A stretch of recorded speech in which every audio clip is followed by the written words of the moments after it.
بسم اللہ الرحمن الرحیم۔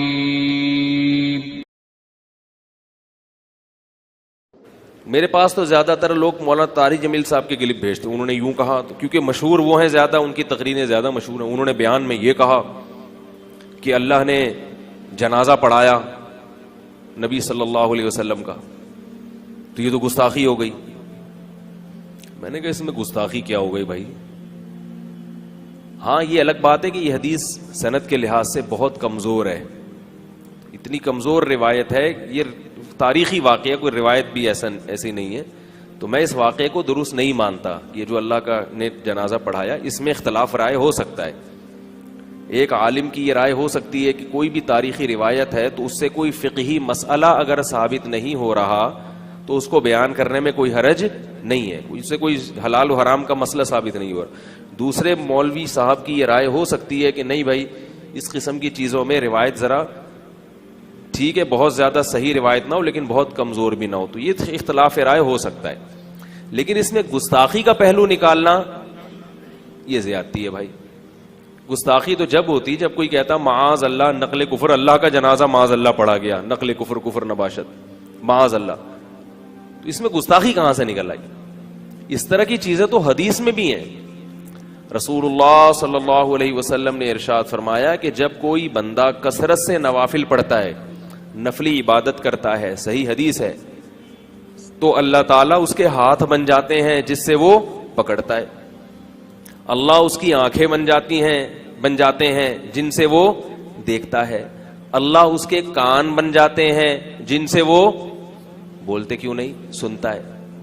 اب اگر ہمارے زمانے میں کوئی مولوی صاحب ممبر پہ بیٹھ کے یہ مثال دے دیں کہ تم کثرت سے عبادت کرو گے تو اللہ تمہارے ہاتھ بن جائے گا، تم کثرت سے عبادت کرو گے تو اللہ تمہاری آنکھیں بن جائے گا، کم از کم 1,85,00,000 کلپ اس کے خلاف مارکیٹ میں آئیں گے کہ گستاخ ہے، یہ اللہ کو کبھی کہہ رہے ہاتھ بن جاتا ہے، کہ اللہ کو کبھی کہہ رہے آنکھیں بن جاتا ہے، اور آنکھیں بھی اس کی بن رہا ہے، اس سامنے والے کی، جس سامنے کوئی بھی ہو سکتا ہے۔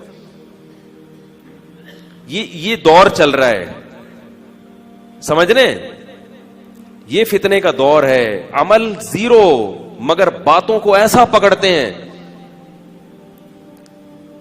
تو یاد رکھو یہ لوگ دین کی خدمت نہیں کر رہے، لوگوں کو دین سے دور کر رہے ہیں، تبھی لبرل طبقہ دین سے اور دور ہو رہا ہے، علماء سے اور دور ہو رہا ہے کہ بھائی ان کا تو کچھ پتہ نہیں کب کون سی بات پکڑ لیں۔ اسی طرح یہ بھی میسج بہت چلتے ہیں، فلاں امریکہ کے فلاں شہر میں ایک فلم بنائی گئی ہے جس میں فلانی بزرگ کا مذاق اڑایا گیا، جس میں نبی کا مذاق اڑایا گیا، لوگ بغیر تصدیق کے ایسی چیزوں کو واٹس ایپ پہ آگے بھیج دیتے ہیں۔ تو بہت احتیاط کرنی چاہیے کسی پہ گستاخی کا فتویٰ لگانے سے پہلے، کسی کو دائرہ اسلام سے باہر نکالنے سے پہلے، اور کسی کو منکر رسول یا نبی صلی اللہ علیہ وسلم کی نبوت کا منکر بنانے سے پہلے، کسی کو جہنمی قرار دینے سے پہلے بہت زیادہ احتیاط کی ضرورت ہے۔ حتی الامکان اس کی بات کا اچھا معامل تلاش کرو۔ بھئی یہ مثالیں ہیں، یہ جو نبی نے فرمایا کہ جب کوئی بندہ کثرت سے عبادت کرتا ہے تو اللہ اس کے ہاتھ بن جاتے ہیں جن سے وہ پکڑتا ہے، اللہ اس کی آنکھیں بن جاتی ہیں جن سے وہ دیکھتا ہے، اس کا صحیح مطلب بھی تو ہو سکتا ہے، اور صحیح مطلب ہے کیا مطلب؟ اس کا کوئی کام اللہ کی مرضی کے خلاف نہیں ہوتا۔ اب وہ اللہ سے پوچھ کے اپنے ہاتھ کو استعمال کرے گا، گویا اس نے اپنا ہاتھ اللہ کے ہاتھ میں دے دیا کہ اللہ میرا اختیار ختم اپنے ہاتھوں پہ، میرا اختیار ختم اپنی آنکھوں پہ، اب جس چیز کو تو کہے گا دیکھوں وہ میں دیکھوں گا، گویا میں تیری آنکھوں سے دیکھوں گا۔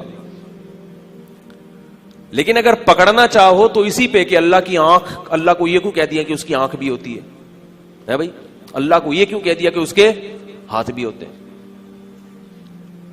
کیا خیال ہے؟ کسی کی بات کو بیٹھ کے بال کی کھال اتار کے اس کو ادھر ادھر لے جانا، اس کو گستاخی پر معمول کرنا، یہ قرآن کی مخالفت ہے۔ قرآن میں آتا ہے کہ یا ایھا الذین آمنوا اجتنبوا کثیرا من الظن، اے ایمان والو بدگمانی سے بچو، بدگمانی سے بچو، اچھا معامل تلاش کرو، اچھے رخ پر لے کر جاؤ اس کو۔